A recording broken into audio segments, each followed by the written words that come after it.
Bible అంటే ప్రతి వాడికి చెమటలు పట్టాలి. మళ్ళా చెప్తున్నాను, ఎవడైనా బైబిల్ జోలికి వచ్చాడో ఖబర్దార్. సమాజాన్ని బాగు చేయడానికి ఇన్ని మాటలు మాట్లాడుతున్నానే, నేను వ్యవస్థను బాగు చేయడానికి ఇన్ని మాటలు మాట్లాడుతున్నానే. క్రైస్తవ ఛానల్స్ ఉన్నాయి, శుభవార్తట, ఆరాధనట, రక్షణట, అదట ఇదట. వీళ్ళేవైనా క్రైస్తవ్యం ఎంత గొప్పదో అని ఈ ఛానల్స్, ఈ క్రిస్టియన్ ఛానల్స్ అని చెప్పుకునే ఈ ఛానల్స్ వాడు ఎవడైనా ఏ రోజైనా కెమెరా పట్టుకొచ్చి నా దగ్గరికి వచ్చాడేమో అడగండి. వాడు దేవుడు లేడనే ఒక నాస్తికుడు ఇచ్చినటువంటి ఆ మాట ఆడ న్యూస్ ఇస్తున్నారే. దేవుడు ఉన్నాడని మీరైనా చెప్పండి, పీడి సుందరరావు గారు మీరైనా చెప్పండి దేవుడు ఉన్నారని. ఏ ఒక్క మీడియా, క్రిస్టియన్ మీడియా వాడైనా కెమెరా పట్టుకొని వస్తాడని ఎదురు చూశానండి, ఒక్కడ రాలేదు. దేవుని పిల్లలారా ఆలోచించండి. ఈ ఆవేశం నాకు ఎందుకు ఉందో తెలుసండి, నా దేవుణ్ణి విడిచిపెట్టేశారండి. లోకాన్ని కలిగించిన ద ఒరిజినల్ క్రియేటర్ వాళ్ళు విడిచిపెట్టేశారండి. బైబిల్ని వదిలేశారండి వాళ్ళు. హెబ్రీ 11:3 కనబడే పదార్థంతో వస్తుంది ప్రపంచంలో. ప్రతి సైంటిస్ట్ గుర్తుంచుకోవాలి.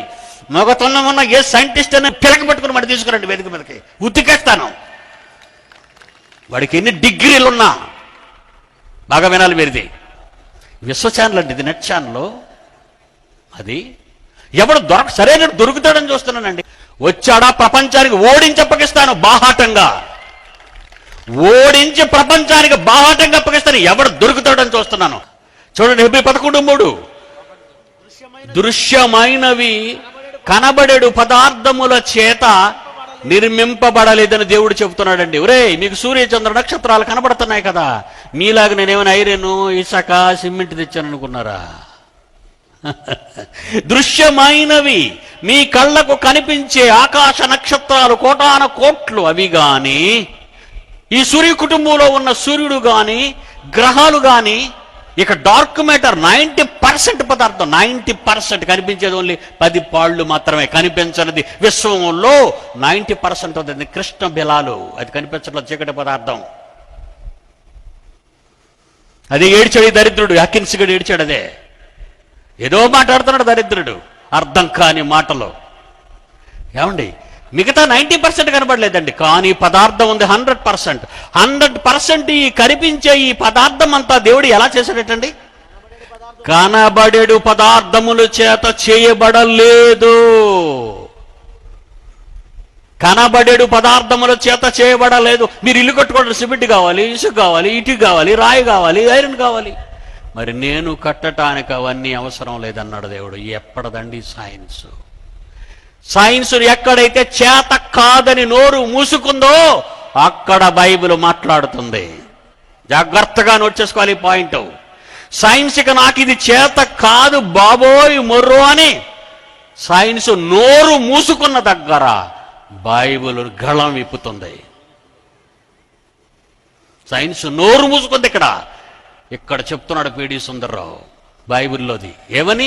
హెబ్రీ 11:3 క్రీస్తు శకం 64-68లో శాస్త్రవేత్త బొడ్డు ఊడకముందు, ఈ నాసా ఇప్పుడు అంతరిక్ష పరిశోధన శాస్త్రవేత్తలకి ఒక్కడ కూడా బొడ్డు ఓడలేదు, వాళ్ళ అమ్మ కడుపు పుట్టలేదు. అప్పుడు చెప్తున్నాడు దేవుడు, క్రీస్తు శకం 64-68 సంవత్సరాల మధ్య కాలంలో మహానుభావుడు ఏమని రాయిస్తున్నాడు? తండ్రి, ప్రపంచములు దేవుని వాక్యము వలనే నిర్మాణమైనవి. కనబడేడు పదార్థాల చేత ప్రపంచాలు నిర్మాణం అవలేదురా బేటే. నువ్వు చూస్తున్న విశ్వం ఉంది, కనబడే పదార్థాల చేత నిర్మింపబడలేదు. మరి ఎలా? ఒరే శాస్త్రవేత్త చెప్పరా, నీకేమైనా ఐడియా ఉంటే?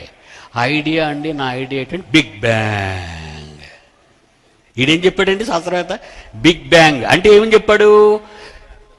ఈ విశ్వం లేకముందు ఎక్కడో ఒక ప్రేలుడు సంభవించింది, ఆ ప్రేలుడు వలన ఈ విశ్వం ఏర్పడింది. ఇది క్లుప్తంగా మీకు చెప్పాను. This is big bang theory అన్నాడు. ఇక్కడి నుంచి సైన్స్ ప్రారంభం. బిగ్ బ్యాంగ్ నుంచి సైన్స్ ప్రారంభం. బిగ్ బ్యాంగ్ ముందు నోరు మూసుకొని ఖాళీ. వింటున్నారా? బిగ్ బ్యాంగ్ జరిగిన తర్వాత విశ్వం అంతా కలిగింది అన్నాడు. మరి బిగ్ బ్యాంగ్ ఎలా కలిగిందిరా? అదే బిగ్ బ్యాంగ్, పెద్ద విస్ఫోటనం, పెద్ద శబ్దం. ఆ శబ్దం ఏంటో నీకు తెలుసురా? తెలీదు కనుక నోరు మోయ్. ఇప్పుడు మేం చెప్తాం. ఆ మాట ఏంటో తెలుసా? ఆ శబ్దం ఏంటో తెలుసా? శబ్దం ఏంటో తెలుసా? అదే చెప్పాడు మీదనే, దేవుని మాట వలన ప్రపంచములు నిర్మాణమైనవి. విశ్వం దేవుడు సృష్టి కాదన్నాడు. అసలు దేవుడే లేడన్నాడు. ఎవరి కొడుకని చచ్చిపోయాడు అనుకో రోడ్డు మీద, ఏమని నడుస్తుంది అంటే తల్లి యాక్సిడెంట్ అయిపోయి లారీ కింద పడిపోయి ఏడ్చినప్పుడు ఒకసారి మీరు వెళ్ళి చూడండి ఏమని నడుస్తుంది అంటే, ఓ దేవుడా, ఊరు మీద ఎంతమంది తిరుగుతుండగా రోడ్డు మీద నా కొడుకే నీకు కావాల్సి వచ్చాడా అంటది. నీ కొడుకు ఎందుకు వచ్చాడు? ఊరు మీద కన్నాళ్ళు పిల్లల్ని బండి ఎలా తోలాలో వాళ్ళు చెప్తారు, జాగ్రత్త నాయన, జాగ్రత్తగా నాయన, రూల్స్ అండ్ రెగ్యులేషన్స్ పాటించి నెమ్మదిగా వెళ్ళినాయనని. కానీ నువ్వు అలా చెప్పలేదు. వీడి కాళ్ళు ఎగరేసి సెల్ ఫోన్ ఇలా షో మీద హ్యాండ్లు వదిలితే ఏ లారీ కిందకైనా పోతాడు. దేవుడి మీద ఎందుకు అభాండం వేయడు? నీ కొడుకు చచ్చాడండి, నీ కన్నంత దేవుడిని ఎందుకు నింద వేస్తాను? ఇప్పుడు వినండి, బైబిల్ ఎలా కలిగింది? ఆది యందు దేవుడు భూమి ఆకాశములను సృజించాను. అంతేనండి, ప్రారంభమైంది. బైబిల్ ప్రారంభమైందండి. ఎలా సృజించాడని ఉంది కింద చెప్తాడు, వెలుగు కలుగుగాక. ఏమండి? ఆరిన నేల కనబడుగాక, భూమి మీద సకల జంతువులు కలుగుగాక, సముద్రములో మహామత్స్యములు వచ్చుగాక. మాటతో అదే బ్యాంగ్, బిగ్ బ్యాంగ్, భయంకరమైన విస్ఫోటనం అనుకున్నాడు ఈ చేతకాని చెవట చూడక. చదివితే తెలిసింది ఆయన మాట ద్వారా కలిగింది ప్రకృతి అంతా అని. ప్రపంచములు దేవుని వాక్యం వల్ల నిర్మాణమైనవన్నీయు, అందును బట్టి మీకు కనిపించే దృశ్యమైనవి కనబడేడు పదార్థముల చేత నిర్మింపబడలేదని విశ్వాసము వలన తెలుసుకున్నాం. మన బైబిల్లో రాయబడింది. అమ్మయ్యా తెలిసిపోయింది అనుకున్నాం. ఏమండి, ఒక ప్రశ్న వేస్తానండి. మా అమ్మ నాతో చెప్పింది, నాన్నరా మీ నాన్న డాడీ డాడీ అంటది. ఏమన్నా అంటదా? చిన్నప్పుడు అలాగే అంటది. పెద్ద అయిన తర్వాత అమ్మాయి తర మా నాన్నైనా అని అంటావా? మనం మామూలుగా అనుకుందామండి. పెద్ద అయిన తర్వాత అమ్మ ఇతను మా నాన్నైనా అంటావా? అనవు. ఎందుకు? అమ్మ చెప్పింది విన్నావు. బాగా వినాలి. అమ్మ చెప్పింది విన్నావు. విన్న మాటను ఒక ఆడది, ఒక తల్లిగా ఒక మాట చెప్తే తండ్రి అనుకున్నావే. బైబిల్లో చెప్పింది ఎందుకు నమ్మడు? మీ డాడీ అని మీ నాన్నని నువ్వు నమ్ముతావా, నమ్మవురా? అది నా మొదటి ప్రశ్న. దానికి అదే వచ్చేస్తుందండి. ఆడ మాటల్లో ఏముందండి, దానికి అదే వచ్చేసింది. అది వీడికి తెలియదు కనుక దానికి అదే వచ్చేసింది. అంటే వీళ్ళ అమ్మ కడుపులో వాడికి ఆడే వచ్చేసాడు. అమ్మ లేకుండా బాబు లేకుండా ఏం తెలుసండి బైబిల్. ఒకవేళ ఈ నెల్లూరు పట్టణంలో ఏమండి సైన్స్ తరపున వాదించే ఎవడైనా మీస ఉంటే రేపు తీసుకొచ్చి నాకు అప్పగించండి. మహాజ్ఞానం బైబిల్లో ఉందండి. లోకము ఎరుగని టైటిల్ ఏంటండి? లోకం ఎరుగని దేవుని మహాజ్ఞానం. అండ్ ఎంతకంటే ఎవడండి ప్రూవ్ చేస్తాడు? ఈ వేదిక మీద నిలబడి మీసం తిప్పి పట్టణానికి వచ్చి ఉంటే తెండి. అపోస్తలుడైన పౌలు ఇదే ఛాలెంజ్ మొదటి శతాబ్దంలో ఎలా చేశాడో ఒకసారి మీరు చూస్తే మీరు ఆశ్చర్యపోతారండి. కొరింథీయులకు రాసిన మొదటి పత్రిక 16వ అధ్యాయము 7-9 వచనాలు కలిపి ఉంటే చూడండి దేవుని పిల్లలారా. కొరింథీయులకు రాసిన మొదటి పత్రిక 16వ అధ్యాయము 9వ వచనం, కార్యానుకూలమైన మంచి సమయము నాకు ప్రాప్తించినది, ఎదిరించువారు అనేకులు ఎఫెసు పట్టణంలో ఉన్నారని విన్నాను.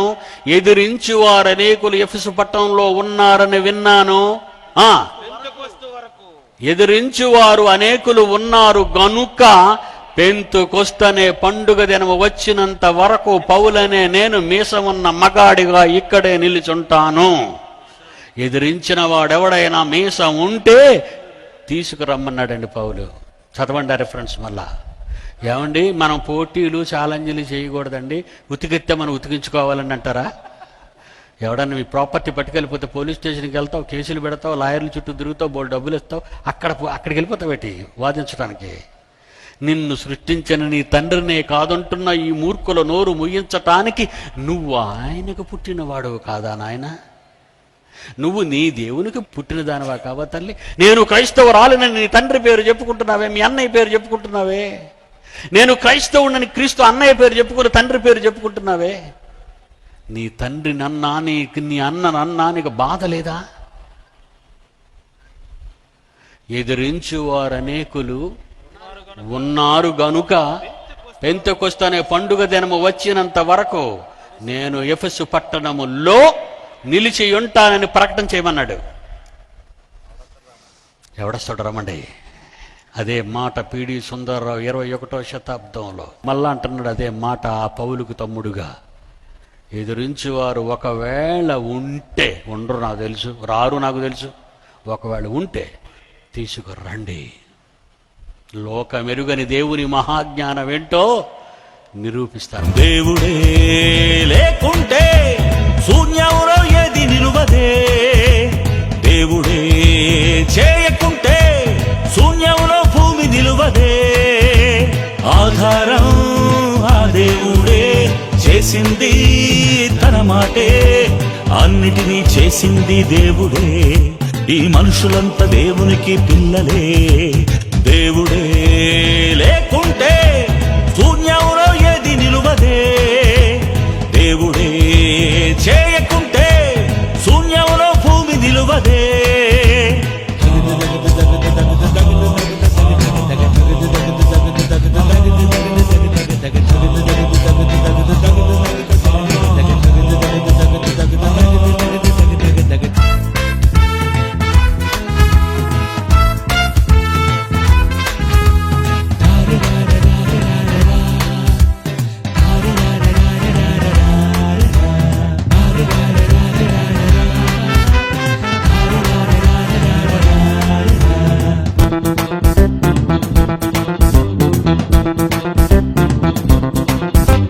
సృష్టికర్త తప్పకుండా ఉంటాడు, ఆ సృష్టికర్త దేవుడే అవుతాడు.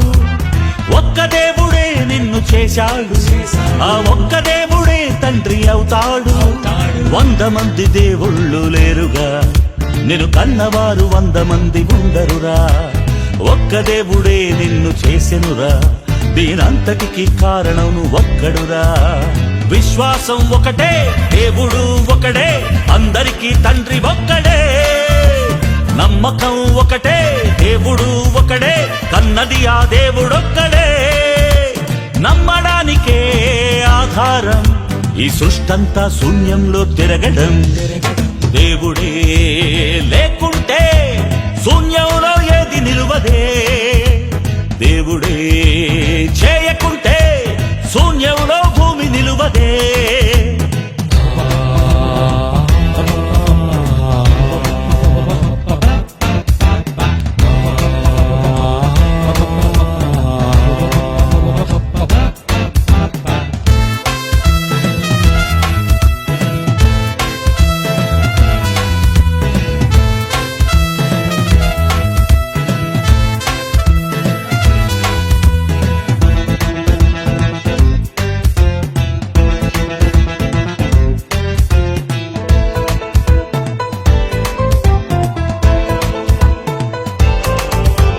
కుటుంబంలో పిల్లలెందరుంటారు, ఆ పిల్లలకు తండ్రి ఒక్కడుంటాడు.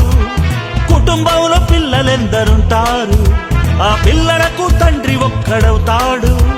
తండ్రులు ఉన్నారని చెప్పుకోరు, ఏ పిల్లలు తండ్రిని మార్చుకోరు. తండ్రులు ఉన్నారని చెప్పుకోరు, తన తండ్రిని పిల్లలు మార్చుకోరు. కుటుంబానికొకడే, మొదటి మనిషికొకడే, అందరికీ తండ్రి ఒక్కడే. కన్న తల్లి ఒకటే, కన్న తండ్రి ఒకడే, అందరికీ దేవుడొక్కడే. నమ్మాలి అందరూ ఒక దేవునినే, ప్రతి మనిషి పిలవాలి ఒక్క తండ్రి అనే.